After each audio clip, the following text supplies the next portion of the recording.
Hello and welcome to episode 163 of the Rollo and Slappy Show. Today is September 23rd, 2019. I am Rollo McFlugel, and with me is Slappy Jones 2, and we are both from McFlugel.com. Show notes page for this episode is McFlugel.com/163, where you'll be able to find some links to the things we talk about, as well as ways to check out our guest and to check out our sponsor, LibertyBunks.com, where we sell libertarian and Bitcoin-themed mugs and T-shirts and stickers. And I should be adding phone cases, too. I've been putting that off, but I need to do that because that was what won the poll for the product that we should be selling next. So, Slappy, do you want to yeah. Well, before we talk about the guests, I want to talk about the breaking news. Do you want to tell everyone? Oh, you bought a tractor? No, you know what the breaking news is, and good save, by the way. But you know this breaking news. All right, he's being shy. Rollo today came out as a sapiosexual, so congratulations, Rollo. No. You didn't even know what that was until today. I don't even know if I pronounced it right. I don't know. That is... I've been seeing this before in like some stuff, people, kind of saying that that's what they are. And for those who don't know, and I'm glad that you're better off not knowing, but it's someone who is attracted to intelligence over anything else. And it's like, and now there's like people on I see it on Twitter, all these people coming out as sapiosexual, and it's like, it just is so smarmy. I can't really describe just,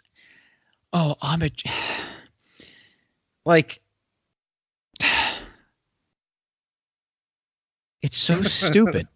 I don't even know where to go with it. It's the most. It's so thing I've heard. Stupid. Yeah. It's like, because I don't know. It's like, well, I'm a brunette sexual. That's what I find. That's like one of the things I find attractive. So that's what I'm going to identify with. That's what I am. Yeah, that's what I am. No, yeah. When you're trying to find a spouse, you're really like, intelligence has nothing to do with it. For anybody else. Like, right. Oh, right. That no one else cares about that. Yeah, that person's a complete idiot. Well, let me put a ring on that. Like, yeah.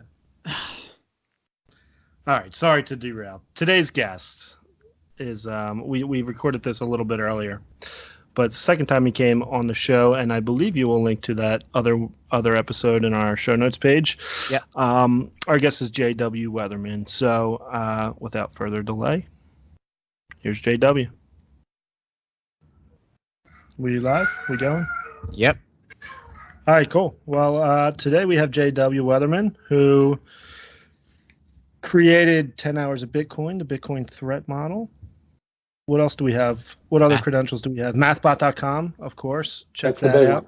That's the one you gotta check out. Yeah, that is a big one. That's a great one. And my kids are getting to the age soon where I want them to start using that. So I guess we'll talk about that. We'll talk about parenting a little bit. So welcome back to the show, JW. Yeah, man. Thanks for having me. I've been looking forward to hanging out with you guys. Yeah, we had a lot of fun last time. It's been over a year. That was episode 90. So this is 163. That was one of my that was a great episode, actually. Yeah, I think it was a big turning point for both of us in terms of learning about Bitcoin. Right on. So we'll link to that too, in case you have. Saved you guys from some of the scam coin bleeding that's happened over the last year. Good deal. Yeah, absolutely. You really did, actually.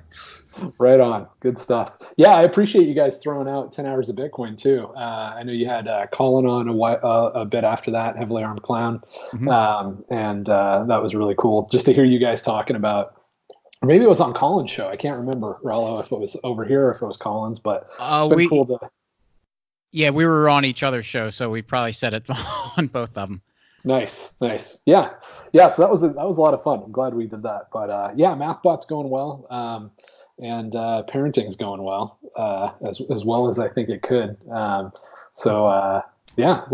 forward to hearing what you guys wanted to chat about and get your thoughts on some stuff too. Yeah, so I don't have any kids. I'm not married, but Slappy's got a billion, and I think JW you have a couple too. And one of the things, I mean, we live in kind of a crazy world now. Hopefully, talk about Bitcoin, that Bitcoin will fix a lot of this stuff.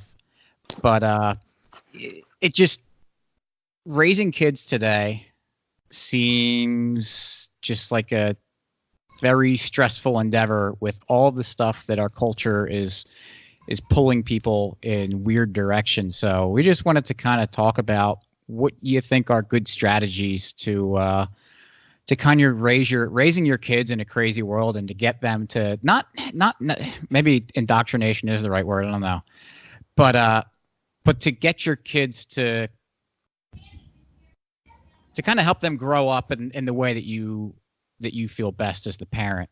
Because that is the people that should be the ones that are deciding that for their kids. So totally. Yeah, I think the big thing I think that's going on is that the state just wants to destroy the family, and I know that's like a talking point for like all the Fox News morons, right? But the truth is that if you look at any government, the stronger that government gets, the more you hear like rhetoric of like the father, the Fuhrer, or dear leader, and all of this very familial fatherly language. And I don't think that's a coincidence, because when you have a family, you have a structure that's outside the state, right? You have this group of people that provide for you and care for you and keep you safe and provide you security, provide you retirement when you're old, take care of you when you're sick. And the state wants to do all of those things, right? They want to step in and usurp that role because it gives them power, right? It's not a coincidence they want to run healthcare, they want to run education, they want to run all these things that traditionally have been taken care of by the family. And at this point in time, I think we're at like peak stateness, right? The amount of things that the U.S. government has taken away from the family is really staggering, and it shows itself in a lot of ways.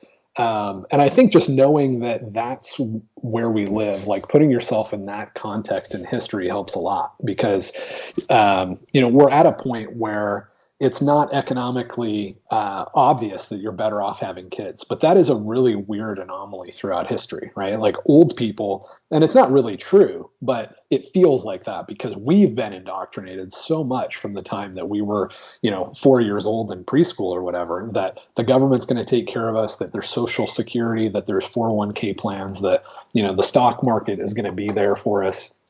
Oh, by the way, college is really expensive, and if you don't put your kids through college, then you're a terrible parent. And if you're gonna have 5 kids, that's $1 million worth of college. What kind of bastard would you be to have 5 kids and not have $1 million in the bank, right? So we've been washed in all of this stuff since we were really little. We might be the first generation, the Gen Xers. And younger, I would say, are probably the first generation that's really got that intense indoctrination from the time that we were little, that things like college are an absolute necessity, even though they're crazy expensive. And so just knowing that that's our baseline, right? It's like you're a prisoner and you walked out of prison, and you need to know that you're going to have this weird reaction to the real world, right? You're going to have this weird reaction to children. Just like you're going to have a weird reaction to sunshine, right? If you've been in a cave for 10 years. So knowing that it's you, right? Knowing that you're broken because of the way you've been indoctrinated, at least is a good starting point for looking at what it's like to have a family. If you don't already have one. I'd say that's where to start. But beyond that, it's just good. Like, it's just great to have a family, and it's great to have kids. It's great to have a wife. I've been married for roughly a couple decades now. I've got, let's see, going on 8 kids now, and it's a good time, man. I mean, the way that the world works, like when if I was a hippie, I'd say like being in sync with nature or whatever. But as a Christian, just like living life roughly the way God wants you to live life is a whole lot better than. It's not like I'm sitting around with my wife that I'm totally in love with, wishing that I was like hitting strip clubs or, going and seeing a dirty comedian with a couple of skanky girls or something. Like, nobody really wants that, but that's kind of what everybody's sold. So. I don't know. There's a little bit of a rant for you on to open up the topic. That's great. I only have half as many kids as you do, but my oldest is only 5, so we got nice. Nice. It gets easier, man. Like the other thing that Well, I try to tell people is like, especially if they haven't been in a normal family environment, like there's all these talking points that it's just like with anything else that the state is trying to erode. There's these weird talking points that just come up again and again.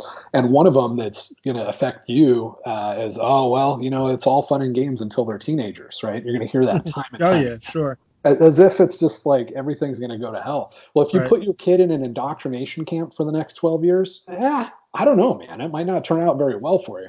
But if you raise your kid decently, you're going to have a decent kid. And teenagers are awesome. They're super helpful. And they love littler kids. So if you like, for me, my oldest is 16, and then I've got really little kids. There's nothing funner than watching him just like geek out and play with his little brother and have a good time. So yeah, it's it's a ton of work, right, and a ton of stress and all that sort of stuff, like anything meaningful. But there's just all these false narratives out there around. Yeah. No, it's very. I don't even know how to put it into words. It's awesome, though. I love it. I love having kids. I love my kids. I love my family. It's the greatest.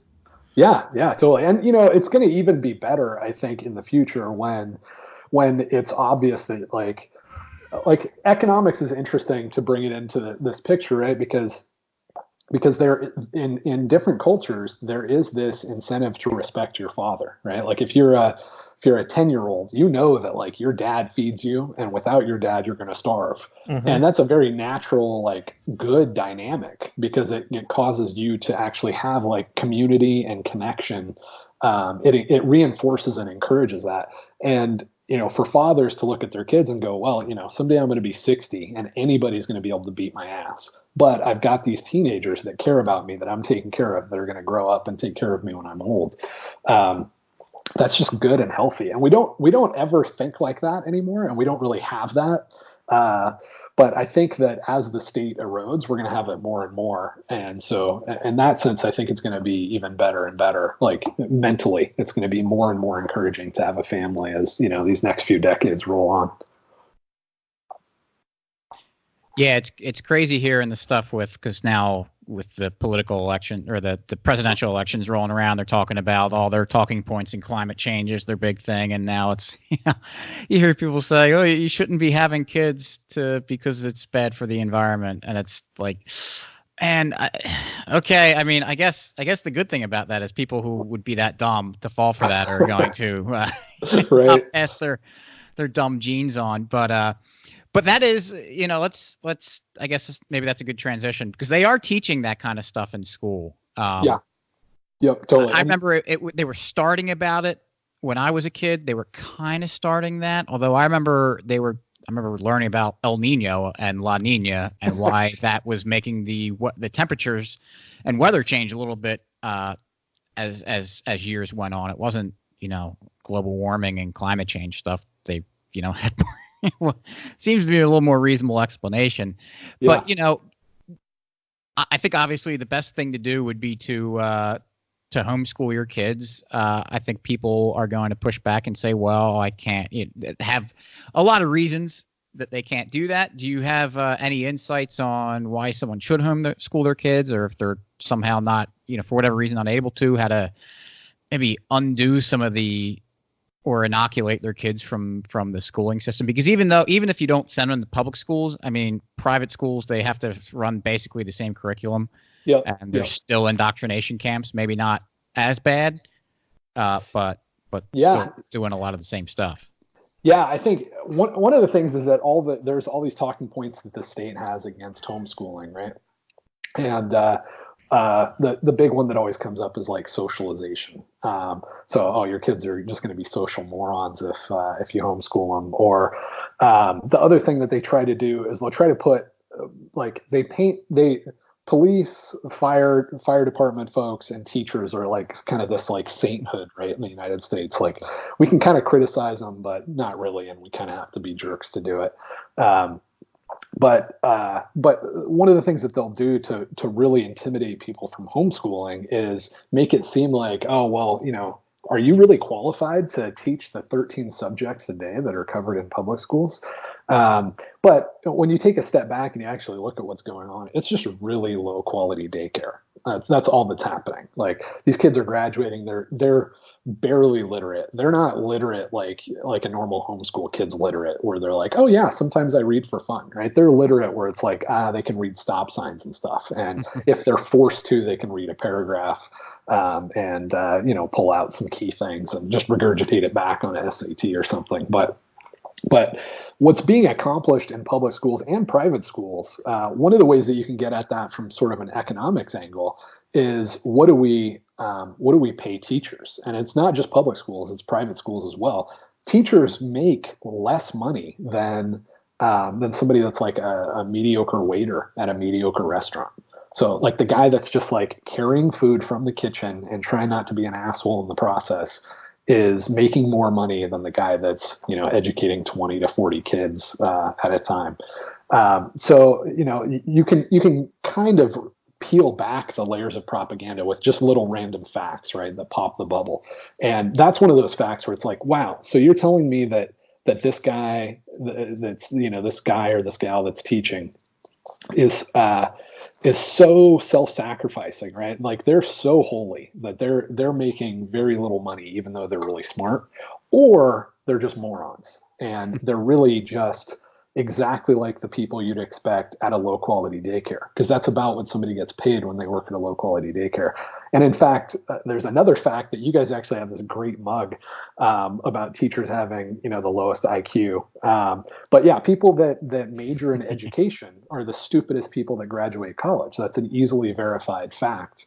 That again just kind of pops that narrative that this is really hard. So I think the hardest thing about homeschooling is just the hardest thing about a lot of stuff that the state doesn't want you to do. It's just peeling back propaganda when you've been just washed in it for decades. But the reality is, it's not hard at all.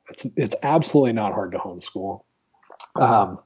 You already are naturally going to be protective of your kids, right? There's not going to be school shootings at your house. You probably have a gun if somebody tries to come on your property, because you're a parent, right? Like dogs take care of their offspring. You're going to care for your kids, and because you care for them and have a connection with them, you're going to want them to be educated. So you might not be like a genius, but you're probably going to want them to learn how to read, and you're probably going to flail around like everything else we do in life, and you'll figure out how to teach them how to read because you care about them.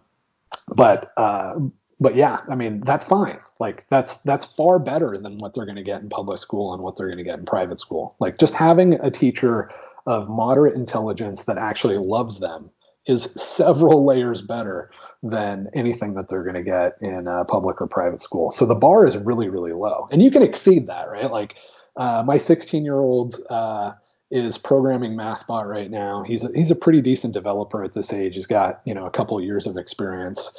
My 13-year-old girl is recording the MathBot videos, so she's taken that over from me. She's written a bunch of books. She's actually, mostly just friends and family and grandparents buying them and stuff. But she's written books just for fun and put them out on Amazon. So you can go above and beyond, and you can take it further. But that hasn't even required a ton of work. It's mostly been just finally getting comfortable with the fact that I don't have to do that much for these kids to learn. I just have to kind of treat them decently and give them access to stuff and, encourage them and be impressed, right? Like all I really had to do for my daughter to write books is she said, I'm thinking about doing it. And I got excited about it. That was pretty much the extent of the work involved for me. So you can go further, but the main thing is just don't be intimidated, because this reading, writing, and arithmetic is not tough. And you could easily get those things knocked out with your kids and then just make them decent human beings. And you'll be such a better teacher than anybody in a public school. So private school, because the price, I mean, it's the same thing, bro. Yeah, I'd say it's probably better with a one-on-one tutor, teacher, guide, leader, guide, or whatever you're doing, whatever style you're teaching, than it is to put them in a room full of 30 kids with a teacher who doesn't really care about them to begin with. Yeah. But I know there's a lot of different rules for different states. Some states are tougher to be compliant, I guess, to homeschool than others. I mean, how stringent are those rules? Are you Like, do you have to report to the state with what you're doing? Do your kids have to pass certain tests? How does that work? Yeah, so that is a little bit of a tough situation because you can homeschool in the United States, but depending on what state you're in, they want you to do various things. I would recommend doing as few of those things as you possibly can. Of course, whatever you have to do to get by and pass. Yeah, and a lot of times, like if there's something that they want you to do and you don't do it, what you have to figure out is like, what is the consequence of that? And I know that there's some states that like they want you to report that you're homeschooling, but if you don't actually file and report that you're homeschooling, they find out about it, they'll just make you fill out the form, right? So I think it's like a lot of stuff with government, right? Like a good analogy is like the IRS sent out this letter to everybody that bought Bitcoin on Coinbase not that long ago. And it was like this very intimidating letter and then asked you to voluntarily report some information, right? And I would say the same thing. I'd be like, well, hopefully you're not breaking the law. But should you respond to that letter? Probably not, right? And you should probably talk to a CPA, and they'll probably tell you the same thing. But a lot of the stuff that involves government, you just want to keep your head down as much as possible. And honestly, a lot of it, it's like getting pulled over, right? Like if you're driving a piece of junk car and you've got a big sticker on the back that says, F Trump or something, and you get pulled over, you're probably going to get a lot more trouble than if you are driving a newer Toyota without a bunch of bumper stickers on it, and you look like a normal person, right? So I think, in general, my advice is have more money, right? Be able to afford an attorney, which just means work hard, like get a good job, pick something like programming to go into, because that covers you for a lot of stuff, right? And then just try to keep your head down and do what you've got to do to be comfortable that you're not going to get in trouble. But in general, I would say probably push the limit a bit on your comfort level with sort of how much you want to voluntarily comply with stuff. So that's not super specific answer, but what I'm getting at is do as little as possible, man. Like don't draw attention to yourself, keep your head down, and then just take care of your kids and keep them safe, because all of the little things that they want you to do, it's just like that voluntary reporting, right? They're just kind of like, they shotgun out this stuff and they want to filter you into these different categories, but they want to make it as easy on themselves as possible. So they're not going to go after somebody that's relatively wealthy that didn't fill out the form, right? It's just not worth it to them. The unfortunate reality is that if you're poor, you're easier of a target for just being hassled in general. But yeah, that's my general perspective on it. So it's not that bad though. Like even if you were to check all the boxes, it's not that big of a deal, and it's a heck of a lot better. Like you're going to have to teach your kids that Abraham Lincoln was, Jesus incarnate, and he ended the Civil War via slavery, or ended slavery through the Civil War, and could do no wrong and just loved black people. That's probably something that if in certain states you're going to have to teach your kids that, or at least check that box. If you were to be completely compliant. But who cares? Like you can always tell your kids, hey, this is something that you got to know for the test. But it's bullshit. And they're going to be a lot better off than if they're just getting like washed in that day in and day out for months and months. Because even in the states that require that you take some kind of a test, like these tests are super stupid. They can't make these tests even slightly intelligent, or none of the kids would be able to pass them, right? So you just keeping your kids from basically mental abuse is going to make it super easy for them to pass the tests and do the bullshit that has to be done. But depending on the state, you don't even have to do that. And there's a lot of states where you don't have to do any testing, or the reporting is super minimal, and the consequences of not reporting is basically nil. Yeah, that's good. It's funny though. As far as like the cost to do, well, I was thinking about how there's a lot of people my age. 'Cause I remember when I was in high school, I remember the guidance counselor told us, do not let the cost of college affect your decision on where you're going, which is just absolutely just brutally stupid advice. And there's a lot of people my age that are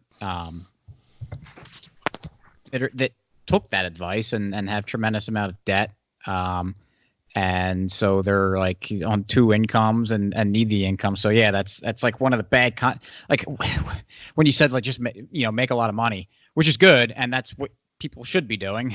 I mean, that's what money is the tool for, to be able to use it to do stuff.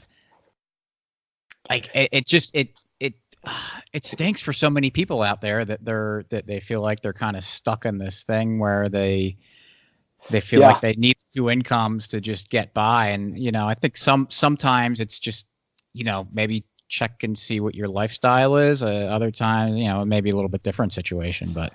Yeah, it's tough. I mean, if both people went to college and they've got $200,000 in debt, that's sort of a tough slavery sort of situation to be in.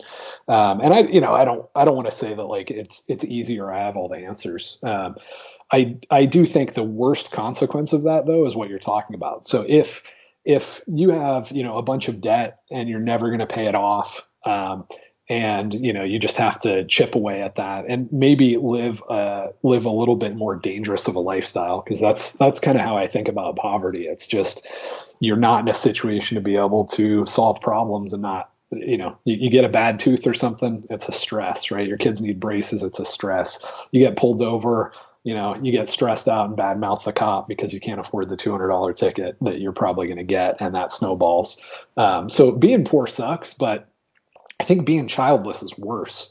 I mean, one of the things that's hit me a lot recently is the effect that stuff like birth control has on people. So, everybody's like, some people are worried about like water in the fluoride or fluoride in the water, and that's, affecting us, or hormones in the milk, or, am I eating too much sugar? The government's been pushing sugar and we're all eating all this sugar in bread and, jelly on our sugar bread and all this sort of stuff. And all of these things that we're kind of realizing could be bad influences. Meanwhile, like a lot of the women in the country are taking hormone pills, right? That like trick their bodies into thinking that they're pregnant all the time, which is probably going to have a pretty big impact on their personality, right? Like I would want to experiment on dogs for a while before I did that to humans, right? Like let's see what the effect is of having this dog think she's pregnant constantly, but never having a puppy.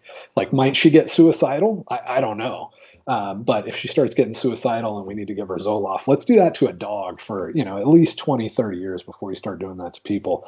But this is another thing that's like really just like Gen Xers and below, right? That we've like grown up in a world where everybody is just getting washed in these hormones. And we don't really, I mean, there are correlations between like people that are on birth control and depression and all this stuff.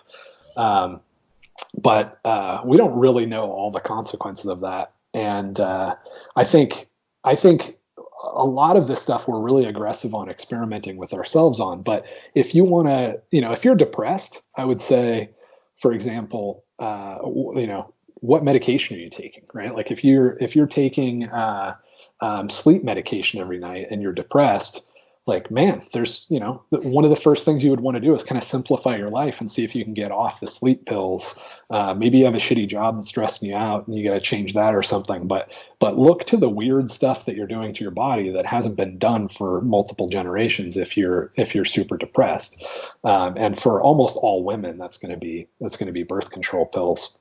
It's going to be at the top of that list. So, I'd rather be poor and have a happy wife that has a baby every once in a while, than have money and have a wife that is medicated and would like to kill herself.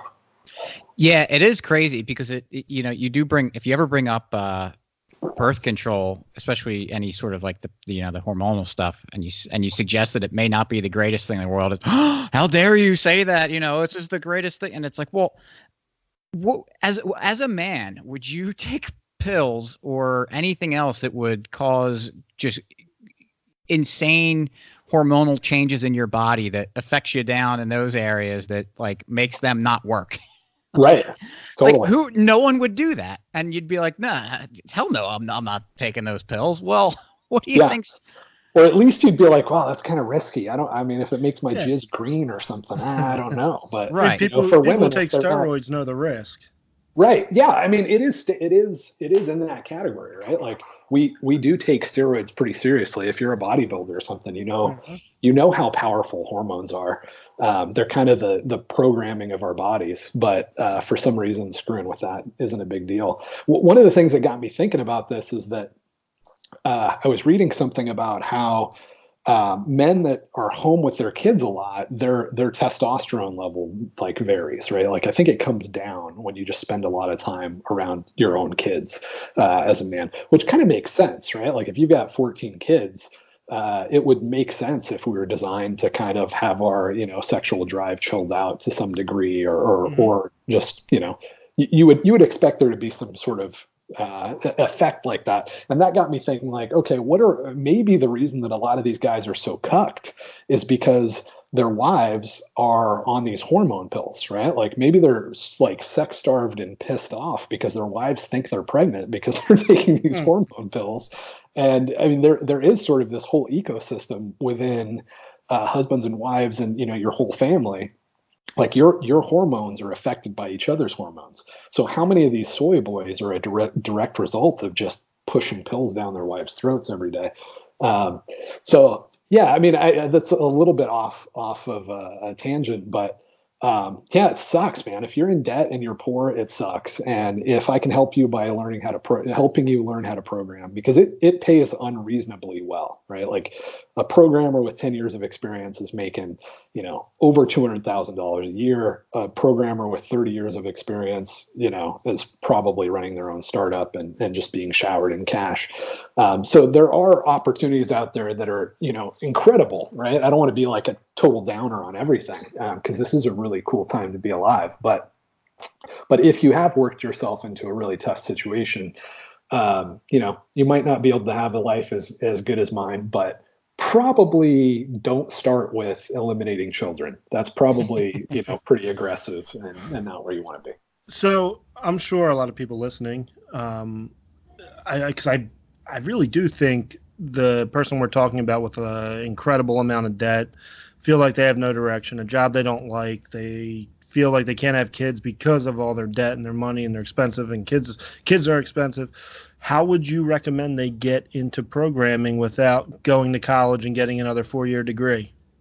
The exact same way that I've had other family get into programming, the same way my kids are getting into programming, and that is uh, there's basically free resources out there that you can do it. And also, I don't like so it can sound really simple, right? And so I'm going to make it sound really simple. But again, I am sympathetic. Like if you've got yourself in a bad situation, if you're poor, if you can't even afford good food, right? Like if you're in some third world country, just to go to the extreme, but there's variations of this that apply to people in the United States. And, just some third world country, dude's got dysentery half the time, right? It's going to be really hard for him to become a developer and make good money and Sure. outsource that.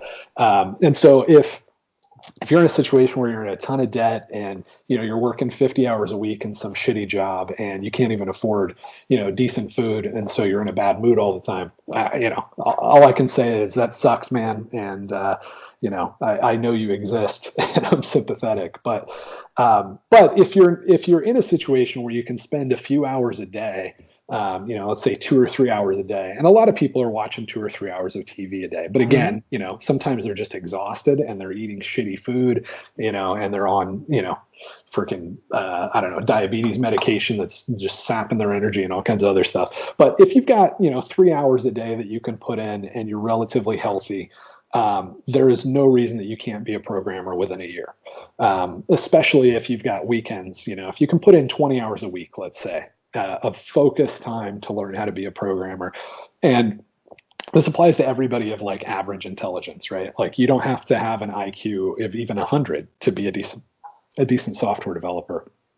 So what I would say is like step one, and I'm not just trying to show my own product, but I built it because I didn't like the thing that I used to tell people to do is play this game called Lightbot, which is great, right? Like it's a good game, but I built MathBot because I wanted it to be a lot better than Lightbot.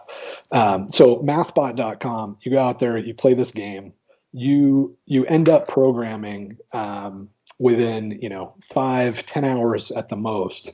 You end up programming some pretty complicated stuff, but you don't feel like it's complicated because it builds up a very slow progression. And by the time you're done with that, like you're programming recursive functions, you've covered all of the hard stuff in programming. Like you can go further. You can become a cryptographer. You can learn math algorithms and that sort of stuff. But if you can program recursive functions, you can get a job as a professional programmer and get paid. And then learn other stuff if you need to. But there's a lot of people that are professional programmers, have a decent career, and never do anything much more difficult than the recursive functions that you'll be doing in MathBot within the first 10 hours. So I would do that first. Then I would go out to Free Code Camp, freecodecamp.org. So mathbot.com first, 10 hours or so, then freecodecamp.org. Go through the JavaScript course. And then reach out to me and say, hey, I'm looking for projects to contribute to. And you could probably be at this point within like, let's say 2 or 3 months tops, where you're able to start making contributions to open source projects. And what's incredible, like, yes, it sucks. The state is super powerful. We've got all kinds of, things against us, but this is amazing. You can start right now at zero. In 3 months from now, you can be at a place where you know enough JavaScript to where you can be contributing to open source projects like MathBot. And people that are brilliant software developers will mentor you online. You'll never meet just because they want to help you. You just like try to do some testing for some open source software project and say you're trying to learn, and you've only got 3 months experience with JavaScript. There's going to be people that you couldn't possibly pay. Like these guys, you would have to pay them hundreds of dollars an hour, but they do it for fun. They're working on some open source project like Bitcoin. Not a good example because Bitcoin's really hard, but there's a lot of stuff out there that you can do with JavaScript where these brilliant guys will spend hours just helping you learn how to write better code. You'll write some code, they'll tell you it's shit and help you fix it. And these guys are way better than the assholes at Stanford or MIT or anywhere else that you could spend a crazy amount of money to go. And they're going to not just like give you lectures, right? They're not just going to show up and then there's 3 teachers aides between you and them. These guys are going to actually help you as if you were on the job writing code, because you are actually on the job writing code. It's just for this volunteer project. And a side effect of this is you get to build something cool like MathBot. But that's incredible. And within a year, you could have several months experience and then have a full-time job. 2 guys that just went through this are Richard and Yo-Yo Joe on Twitter. These guys both were not software developers very long ago, and now they're both full-time software developers, and they're both badasses actually, because they decided to learn like the hardest programming language, because that's what MathBot's written in, is Scala, this functional language. But they're both making great money, and those guys will be making crazy, in 10 years, I guarantee you both those guys will be making $250,000 a year. And they just started like a year and a half ago, something like that. So I didn't realize Joe just started. Yeah, he hasn't been doing this very long. He never touched Scala until he started working on MathBot. It was his introduction to it. He may have had maybe a year or 2 of experience, like as a real junior developer. I'm not really sure about him. I know Richard, like MathBot was his first project ever. Like he never worked on anything before.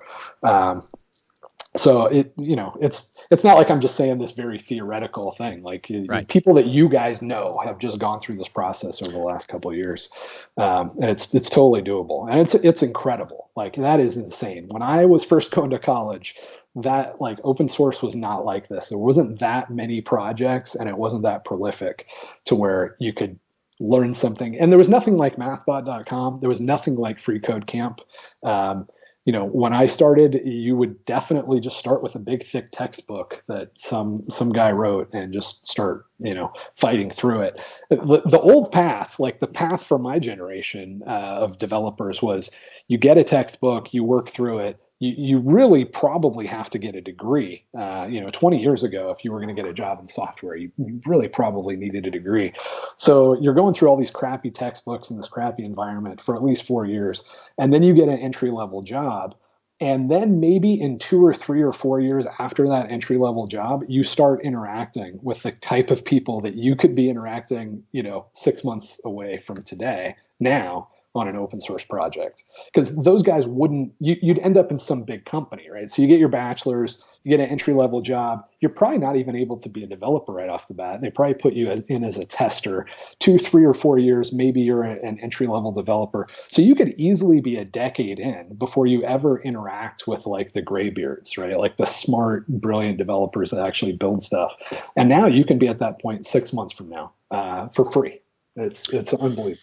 So I'm not in the software world. I don't know a whole lot about it, but you make this sound fairly easy. Obviously, you have to put in time and you have to be consistent and learn it and go do it. Yeah. But if you were to get, or someone, let's say someone who is a history major, graduated 6 years ago and now starts doing this, how tough would it be to find a job in software? Or are you saying they could create their own project to go on because you have these skills to build? Or would there be companies out there willing to hire you based on the portfolio of work you did in the last year or year and a half or 6 months? Yeah, they absolutely would be willing to hire you. And it's really easy to find a job. And the reason for that in the bigger context is that software, the people are saying like software is eating the world. What it comes down to is software is just an incredible tool to solve a lot of problems, right? And so a lot of people, if I just say automation, that it might help them understand, right? Like automation in a bunch of different places is going into software. Software is just a very big part of basically every automation problem. So if you want to put the cap on the end of a what was that movie? Is it Charlie and the Chocolate Factory? Maybe the father, his job is to put the cap on the end of the toothpaste, and the family's just destitute because they bring in this new equipment, and the equipment, it's this robot arm that puts the end of the cap on the toothpaste. That stuff is happening all over the place at a very accelerated rate, and there's not as much demand for building the robot, because if you build the robot arm that can put the cap on, that's fine, but there's a ton of work involved in writing the software to identify a tube of toothpaste and to tell the arm exactly how to get over there and screw it on, right? It's just the nature of, the nature of the universe. There's a lot more reuse in that robot arm than there is in the code that's being written for the individual applications, right? And so there's just a ton of demand for software developers, and that's only going to continue to accelerate, especially as robotics gets better and better. There's demand for robotics. There's demand for biotech or whatever, but software is sort of this. Another way to look at it is like, we used to think of software developers as like a career, right? And there was a time where like being a typist was a career. And now it's like, if you can't type, you're a retard. Like, I don't want somebody running heavy equipment that can't type, because they probably need to be able to, plug into the ECU and reprogram stuff on occasion. Mm-hmm. I don't know. But typing is just, it's a universal skill at this point. And we're actually beyond the next level, where it's like word processing or being able to use an Excel spreadsheet. You probably can't be a podcaster now, doing podcasts about hot rods without being able to fire up an Excel spreadsheet or a Google Doc and, put things in to be able to schedule things or track things or, balance your budget or whatever. So those things are like, they're no longer career fields. They're just things that apply everywhere. And now we're at that point with software development where it doesn't matter what you're doing. Whether you're a farmer or you're a mechanic or whatever, probably what needs to happen is, instead of you doing whatever it is you're doing, you need to be writing software to solve that problem. And, maybe the tools aren't there yet, but that's happening over the next decade. So there's just this massive demand to suck people in. Microsoft published a stat, I think it was 2 years ago, that they're no longer seeing the rate of software development hires in software companies match the rate of hires in non-software companies.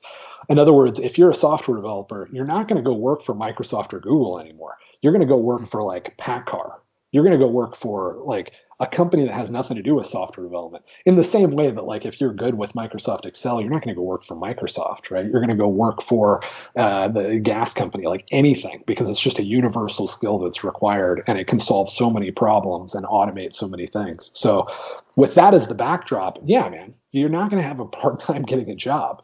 If you do what I'm saying, there's a ton of people that are dying to hire you. And if you've got a bad attitude, maybe you only make 50 grand a year at your first entry level job. If you're in a really crappy market and you have a bad attitude, maybe you're only making 45. But typically you're probably making 70 or 80 your first year.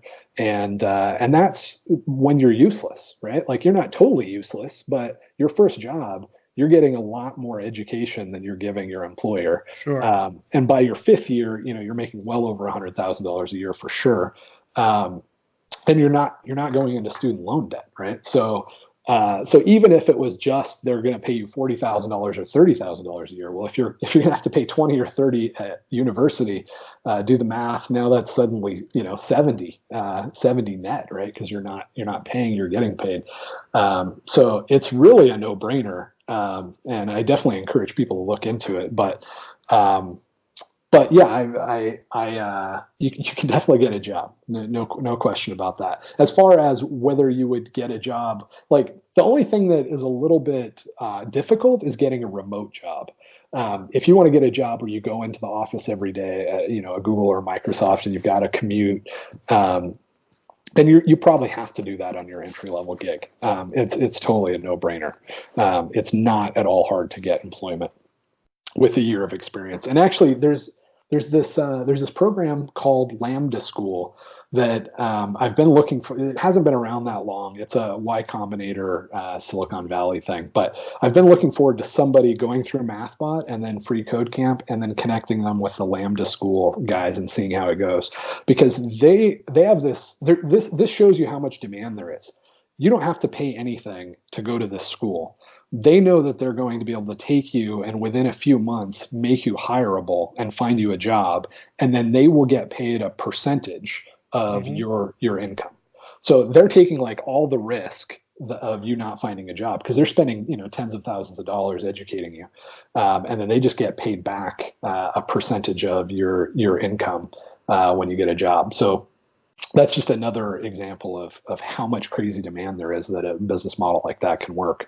But they're not bringing in people that have college degrees, right? They're bringing in people that are like, yeah, I used to drive a truck.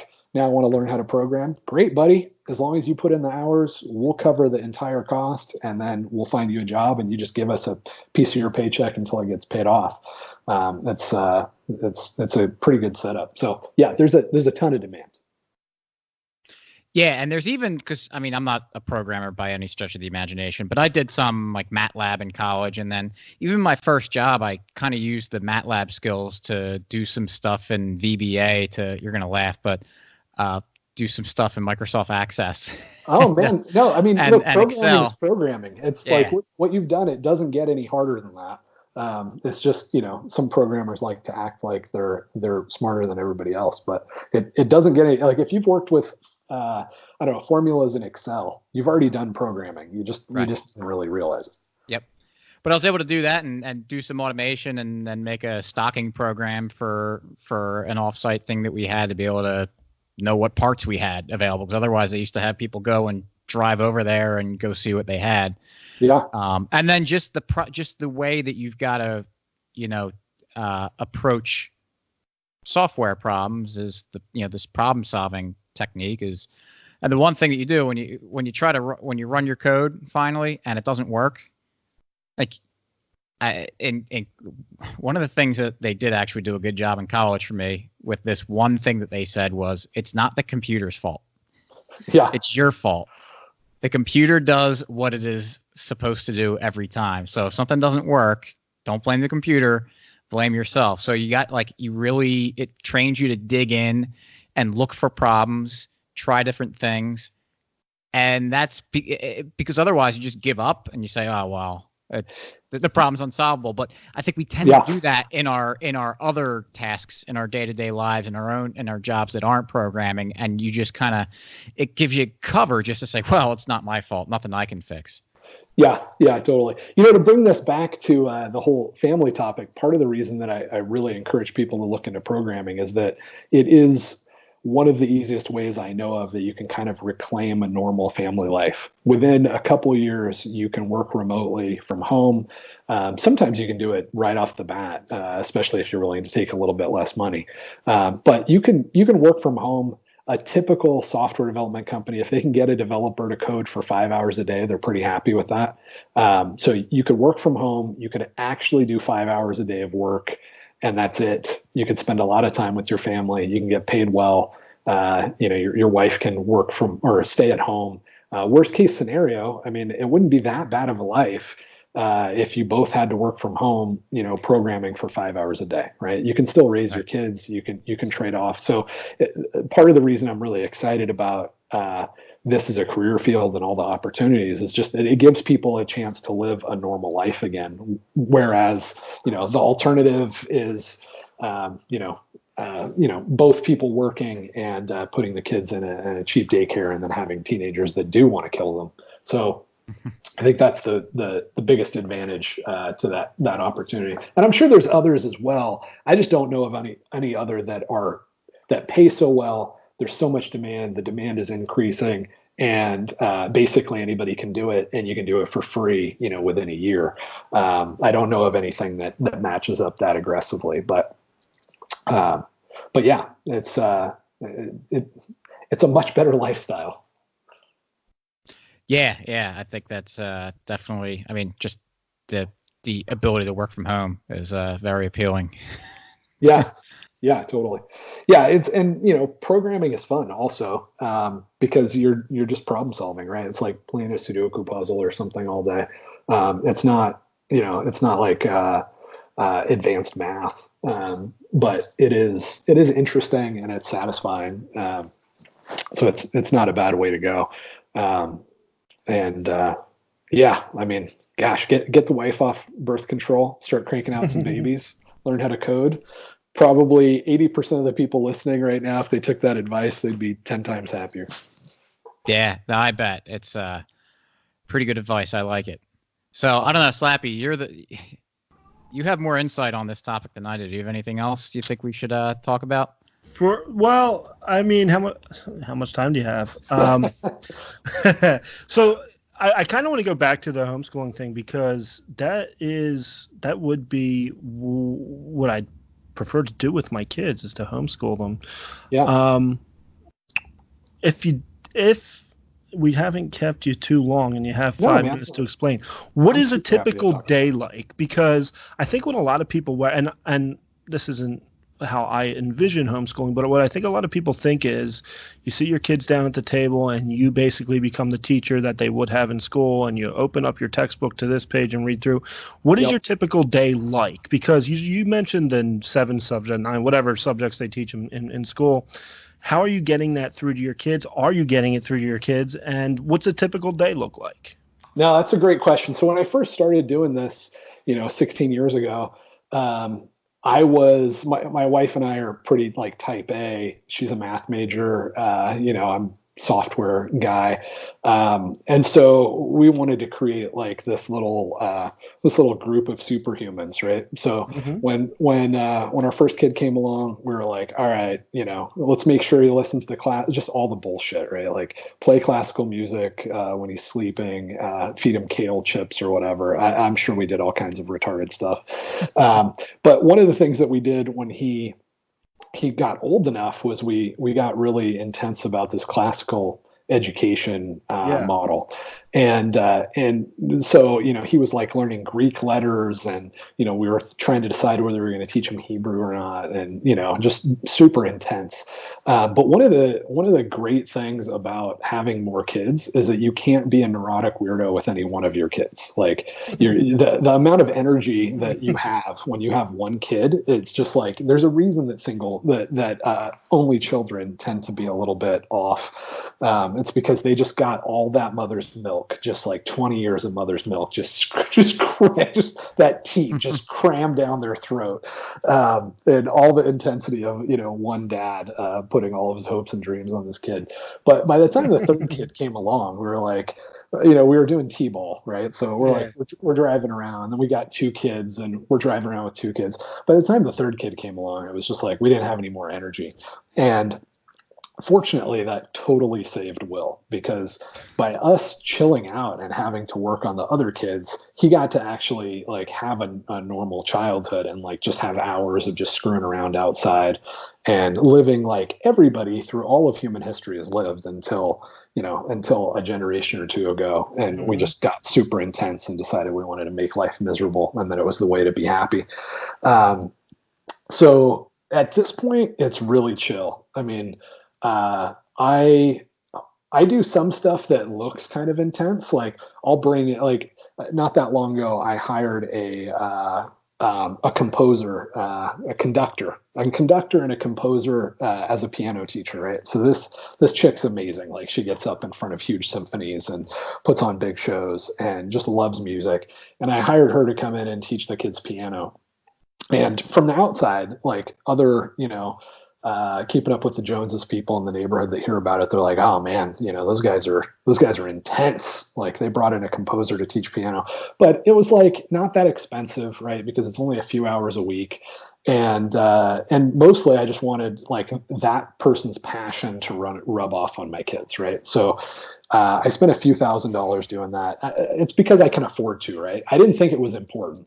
It wasn't important, but those are sort of the most intense things that I do. But that's basically optional bullshit. Like the only thing that really matters that I feel has to get accomplished or I would be like a bad parent is like reading, writing, and arithmetic. And you could probably over the span of your kid's life, probably spend 15 minutes a day on average and like totally knock that stuff out of the park. So the reality is there's just not that much to do. Like the school systems and private school systems as well, they make it seem like there's a lot to do. I'm not really that concerned about my kids learning history. I want them to know, a bit about history, but the more that I've studied history and the more I've taught history, the more I think that it's so many layers of bullshit that that it's really hard. Like I want them to know economics, right? So for me, economics is pretty important. But gosh, if a kid didn't know economics and they graduated high school, who cares, right?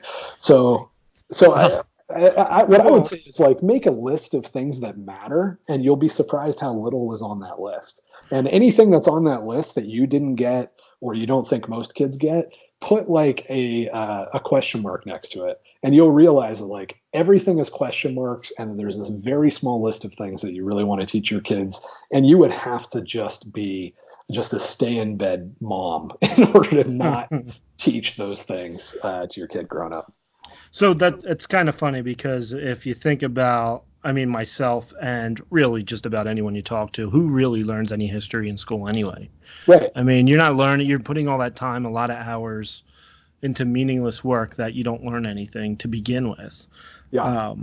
Yeah. State history, like the number of hours that kids spend on learning their own state, but they don't learn other, like if you grew up in Iowa, is it really important that you know a bunch of facts about Iowa history? I don't know if it is. I mean, we learned Pennsylvania history, and I couldn't tell you anything about it. I mean, right. Yeah, because it's it's totally uninteresting, and it's not really relevant. The other obvious intense thing that I do is all my kids are learning how to program. So my 13-year-old is trying to catch up to my 16-year-old who's already working on MathBot and could get a full-time job as a developer pretty easily. But that's partly because I'm super passionate about it and I just love it. That's a huge advantage to homeschooling, is that if you really think something's cool, your kids are going to think it's cool, and you're not going to really be able to, like, if you were like a world-class auto mechanic, like you design cars or something, I'm sure all your kids are going to be interested in designing cars, and you could teach them how to design cars and they probably have fine careers after that. And that's how it has been for most people, right? Like most people, their dad's a farmer, they get excited about farming. This whole idea that you have to like find your passion or something. No, your passion a lot of times comes from your family and the relationships that you have.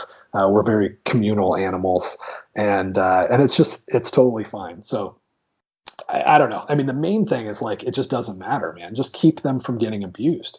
Keep them from getting Yeah. sexually abused. Like, don't drop them off at this building full of other lambs where if you're a pedophile, it's like the job to have, right? Like, if I was a pedophile and I was trying to screw kids, I guarantee you I'd be a public school teacher, I'd be a private school teacher. It'd probably be in a low income neighborhood because those people are the most vulnerable. Like, keep your kids out of that stuff. Don't let them get shot in a school shooting, or worse, get psychologically tortured doing school shooting drills for the next 20 years. Don't let them get indoctrinated like this kid Greta, right? This poor kid. I think she actually believes this shit, right? Like, don't let them be mentally abused by these perverts and these weirdos. And then, gosh, if you don't teach them exponents, like, that's kind of shitty. They should probably know exponents before they graduate, but who cares? It's not going to affect their life at all. It's not going to matter. And in 15 minutes on Google, if they're 19 and they haven't learned exponents and there's this awkward moment where they realize they don't know it, they'll spend 15 minutes and they'll know exponents. So that's like your worst case scenario. Yeah, and just to the point about, reading, writing, and arithmetic, just look at, I've got 3 young nephews, and the 5-year-old just started kindergarten, and he said he was bored there because he already has a pretty good reading level, and they're doing like letters. And that was, right. Well, my kids are in that situation. Yeah, now too. he and my older nephew, he's 7 and he's at a pretty high reading level, and that's all stuff they learned at home. Before all the school started. And I remember I was like a 3 or 4-year-old when I was a lot younger. But like my family was babysitting this 3 or 4-year-old kid this day, and he just said, "Oh, I know how to count." And I said, "Oh, do you know how to add?" And he goes, "No." I said, "All right." And then in about 10 minutes, I taught him how to add. Exactly, man. That is homeschooling, and you can't not do that unless you're just an asshole and you don't care about your kids. You're not going to be able to not teach them how to add. So the public schools have taken credit for all of this stuff that's mostly brain development. It's like 90% brain development and 10% just being around adults that aren't total assholes. Like, that's it. Like, if you could just do those 2 things, like let the kids' brain develop and don't be an asshole, that's it. They'll be fine. But the schools actually do the opposite. So like reading, these kids are learning how to read because they're interested, and their parents aren't assholes and they put a little bit of time into it and they want to read, so they read. But you put them into a public school, what's going to happen, or a private school, what's going to happen is a lot of them are going to develop dyslexia and learning disorders, because there's 2 major different ways to teach people how to read. One is by sounding it out, right? And just like learning the structure of the word. And the other is through memorization, like memorizing these little things. And there's been some studies that show that if you take that other method, which, surprise, surprise, the state loves and is everywhere.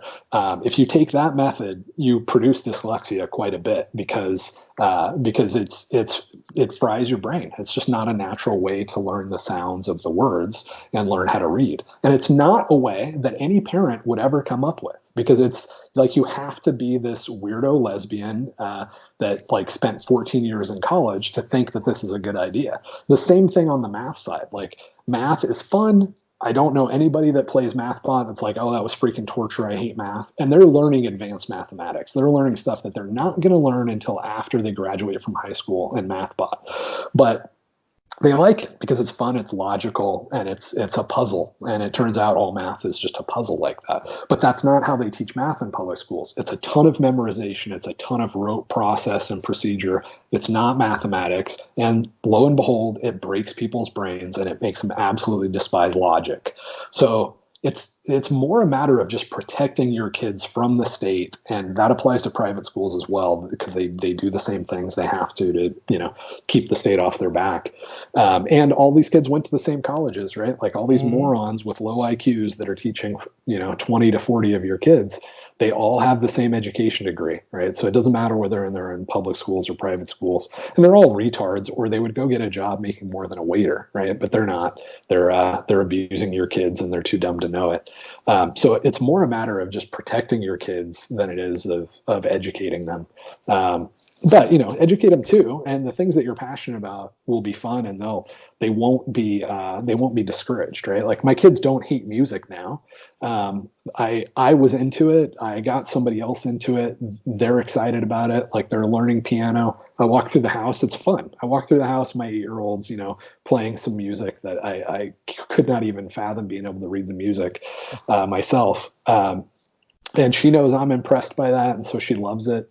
That's it. That's like all there is to it, and everything else is just propaganda and fear mongering to keep you from being a parent, to trick you and deceive you into giving up the greatest opportunity of your life, which is to raise kids, and outsource that to some morons.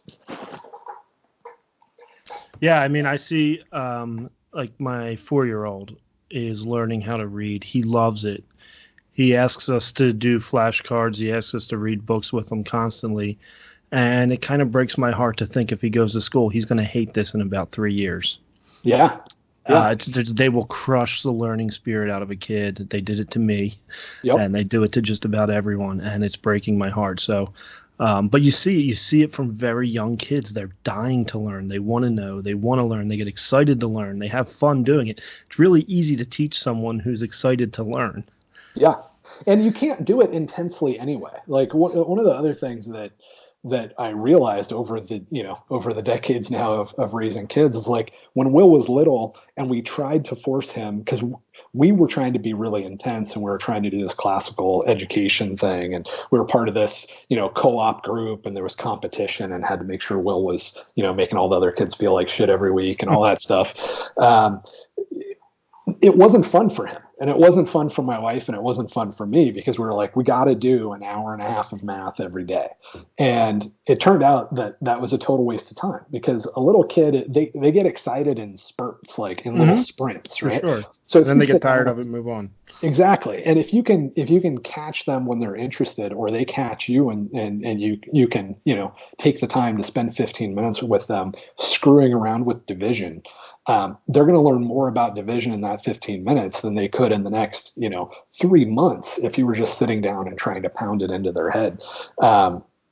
And more importantly, they won't learn to hate division, right? If you try to pound it into their head and make them work as if they're 40-year-old men, right? Like it's hard for me to sit down and focus for 2 hours.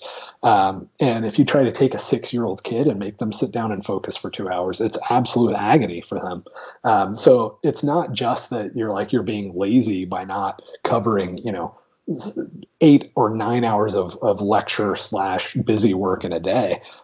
Kids, fortunately, and I tend to think that it's God designed this way, but if you want to say it's from evolution or whatever, at the end of the day, it kind of makes sense that we would be designed to raise kids, and kids' brains would be designed to develop in a way that makes it possible for us as adults to like provide for them physically, but also give them the nurturing they need at the same time.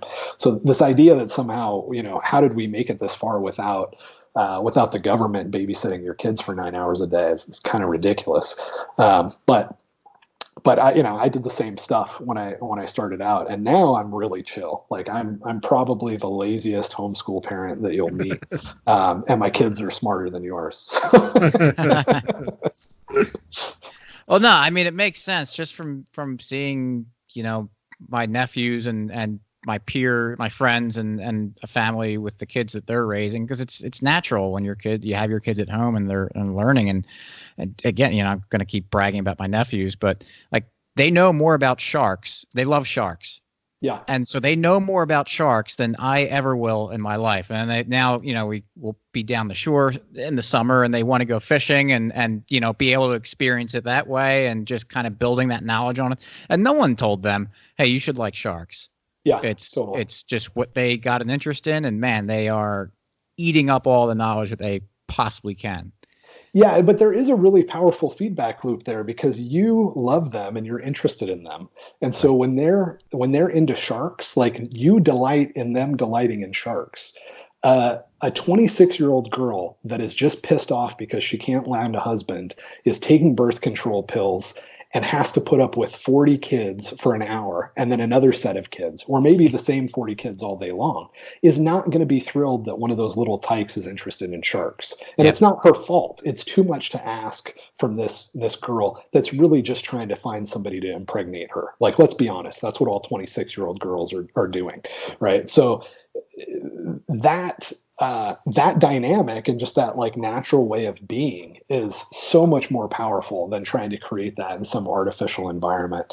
And really, like, it comes down to just love. Like, you just need to love your kids, and nobody else is going to love your kids like you. And part of that is being delighted when they learn something, and that just creates like this great feedback loop that's healthy and happy and good. So don't give that up because you think, oh, I can only spend 15 minutes a day with my kid teaching them how to read. They probably don't need or want more than that anyway, and you're just going to be fine. So don't give up that relationship for all the propaganda. Oh yeah, and guess you don't have to tell him to read, because if he's interested in sharks, guess what he's going to want to read about? Yeah, totally. Yeah, and I mean, there's some expenses involved, right? You're going to have some books, and you're going to buy a microscope, when they want to stare at ants that are really small, and things like that. But what else are you going to do with your life anyway? Like, that's fun. Like, there's nothing funner than I don't know, buying a new dog and letting the kid learn how to feed it and raise it and give it heartworm medication, and what the hell is a heartworm and what is a heart anyway, right? Like, that's totally fun. What else are you going to do with your life? It doesn't. I mean, I guess that's the other thing that I've realized as I've got older. Like, I've sold companies for many millions of dollars. I've had hundreds of people that report to me in prestigious companies. I've had like products that make more than $1 billion a year that I'm responsible for. And it's pretty boring. Like, life is not none of that shit is very interesting.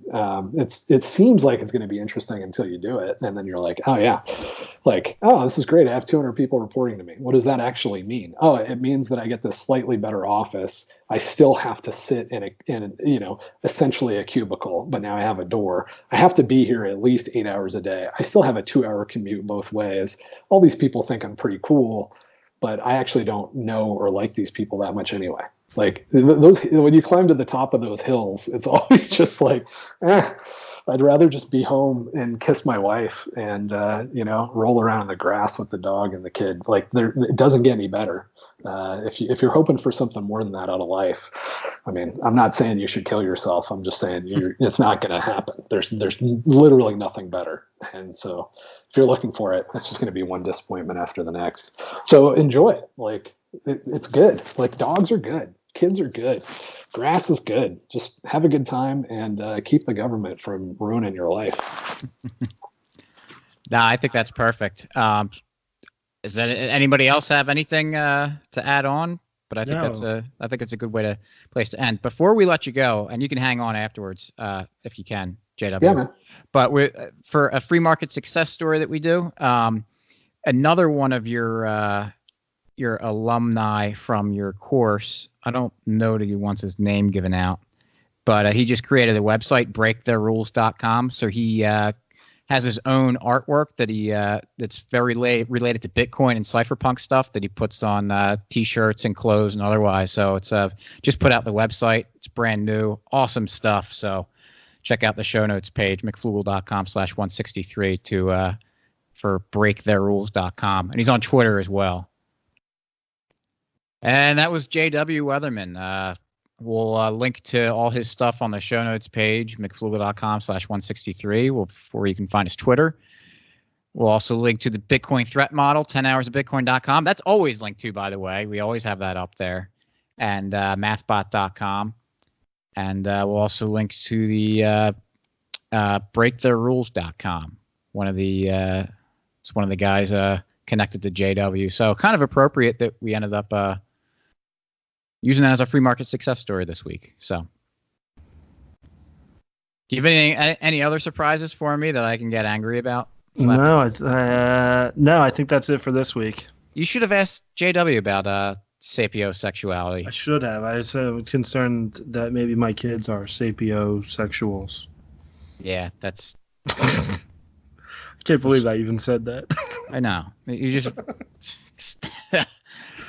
episodes. People are just going to shut the episode off after they hear that and not even hear the rest of it. But sorry. No, but if you did fast forward to the end, go back and listen to it. It was pretty good. yeah, it was a good episode. I think. Yeah. Wow. Yeah. All right. Spoke for itself. All right. I can't. You threw me off with your announcement, so I'm blaming you for my inability to talk right now. So thanks for listening. We'll catch you next week. Peace.